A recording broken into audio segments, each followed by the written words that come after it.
Welcome to Let's Pour with Patty.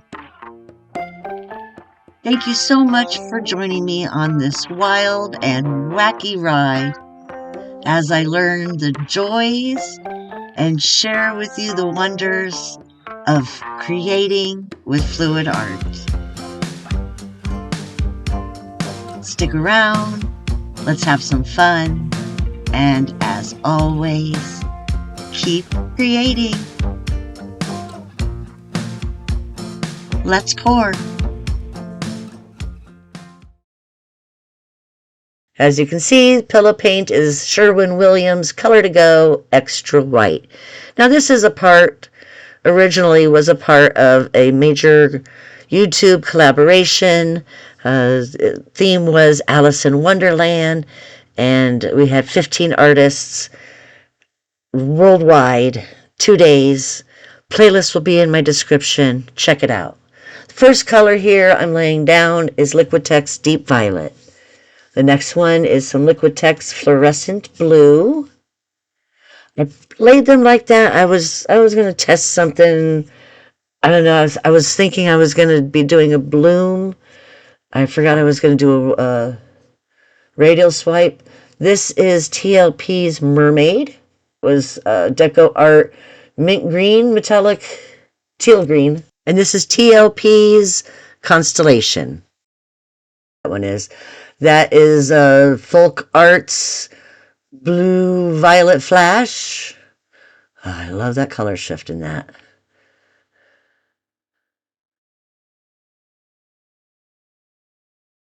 I'm pretty sure that is some Folk Arts color shift Aqua Flash. A little bit more Mermaid from TLP. I'm not quite sure what color that is. Another custom purple. Scraping the last little bit of my abalone out.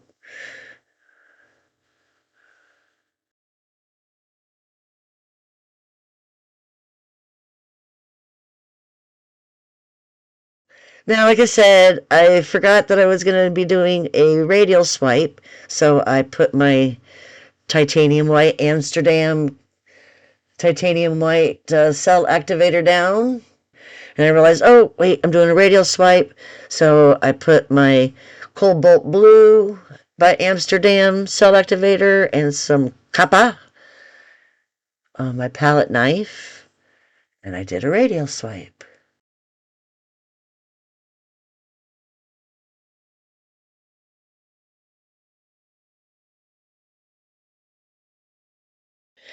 It wasn't my best radial swipe. I don't know why I skipped that whole white section in the middle. But, we'll see if we can make it work. We're not panicking yet. So I enhanced my swirl there in the middle to make sure that it was a proper swirl. And then I began to spin it out. Now, as you can see, I did not center my wood round on my spinner right, so there was a horrible wobble, and it made the piece go kind of oblong. So I did some little wrecking, try to create some different little interests here and there. I'm not liking it though, so I start over. But not completely. I want to be able to use what I already have down there too. So I'm going to layer it a little bit different. Same colors, just all on top of each other. Not going to try, base, split base, faux base, whatever. So I'm trying to keep it in the center. Even though it's my board is taped down with some pretty strong double-sided tape, so I can't pull it off right now while it's dripping wet with paint. So it is what it is. I gotta work with it, and I think in the long run it kind of works out for exactly what I needed it for, so all is good. So like I said, I'm just using the same color scheme. Maybe adding a little more purple.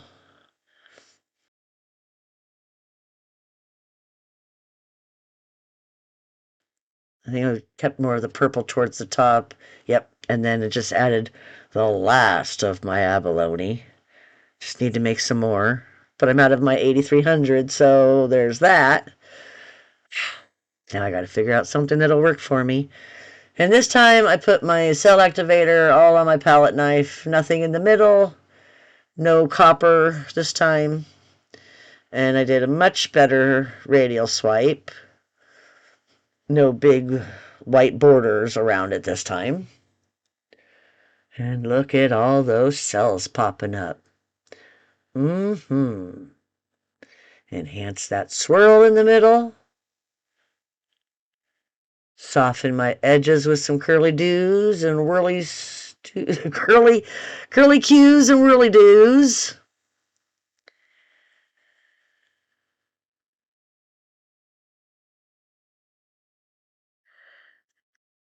For my theme that I'm working on, Alice in Wonderland, I'm shooting for something that's like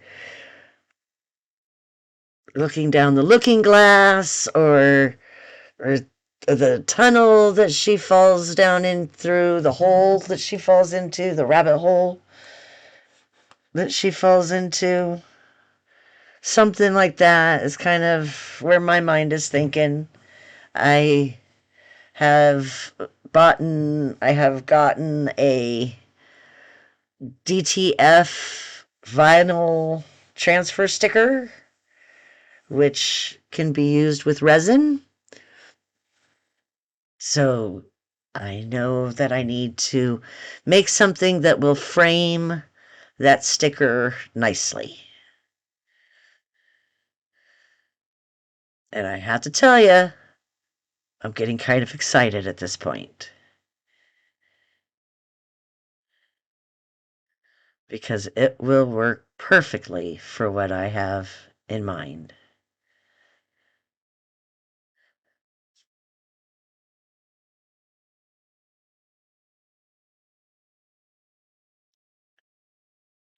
There's still a lot of paint dripping off the edges.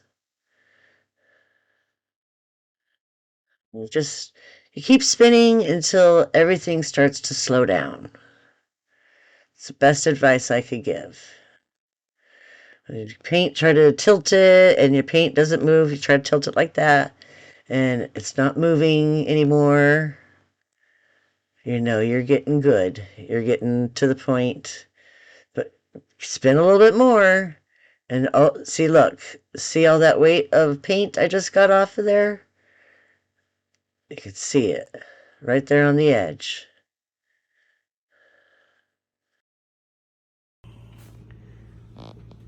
Okay, I'm not sure if this is exactly what I was going for, but it actually might work out perfect for what I need it to do. It's kind of funky around there, around the outside edges, but I'm not mad at it. Still got some cells developing. Got some nice translucent cells in there.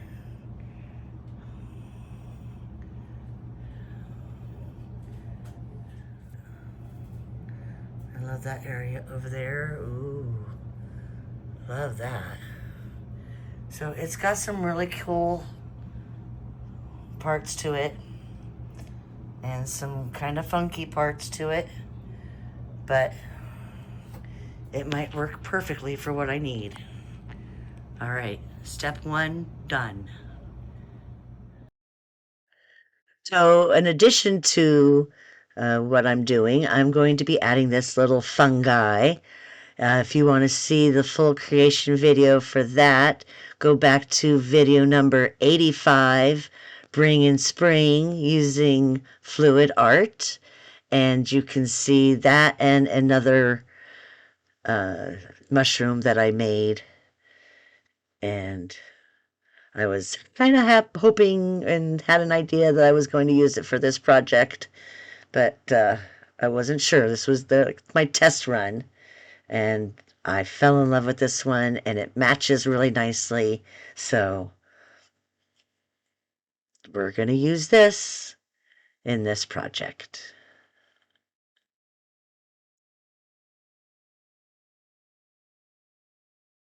So here's the dry result, and here's that sticker, vinyl sticker I was talking to you about.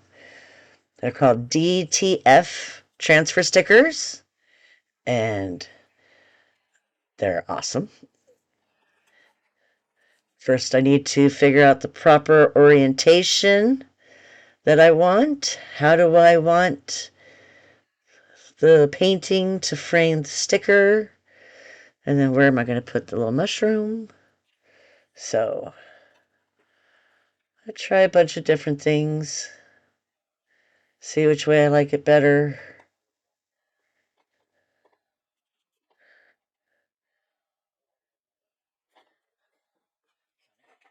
And apparently this is the way I decided to do it.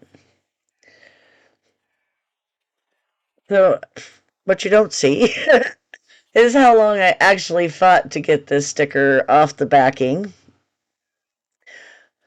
It was easier once I flipped it around and went from the bottom instead of the top, which was probably smarter because it's thicker and more sturdy stuff down there. It's a better place to start as opposed to those tree branches. So I began to peel it off. I have a little tool that you'll see here in a second that we used when we tinted the windows in our bus. We did all the window tinting ourselves, so I had this great little tool. It worked great with helping me get that pressed on and make sure it was secured and adhered good enough.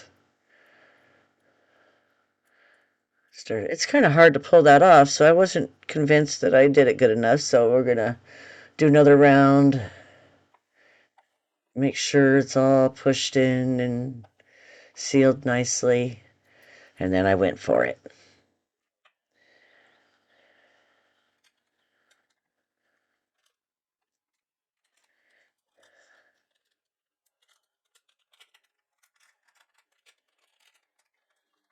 I love this sticker.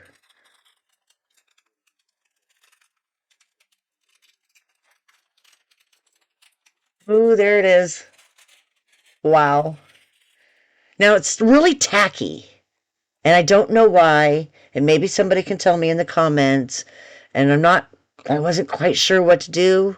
I plan on sealing this with resin, but I, I don't want to leave it that tacky until I can do that because I worry about, dust and hair and everything landing in it and sticking to it, and then it would all be terrible. So after I glue my mushroom on,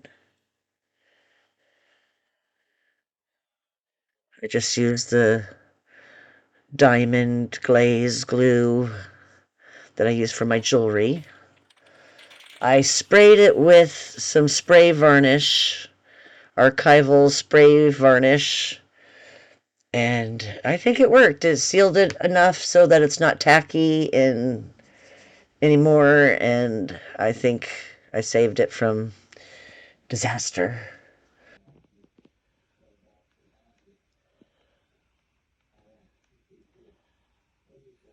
But look at the holographic backing. Love it. Tell me what you think in the comments. Let's see if I can capture that hologram effect. Wow. I just love it. So I highly recommend you go back and you watch. I'm going to put the playlist for the whole collaboration down in the description also. So it was an epic time. Tazlima Maya Art put that collaboration on just like she puts this one on every week. And it's amazing. You will not be disappointed. So as every week, Tesley Moo was before me. Sheldon is next after me. Thank you so much for joining us. We're the Creative Art Collective. Oh, and we're celebrating. I reached 1,000 subscribers. Woo! Thank you so much. I could not do it without you. You all are amazing. Thank you for your continued support. And if you haven't yet, please like, share, comment, and subscribe. I really appreciate all the help and support you guys give me. Thank you so much again. And as always, keep creating. Bye.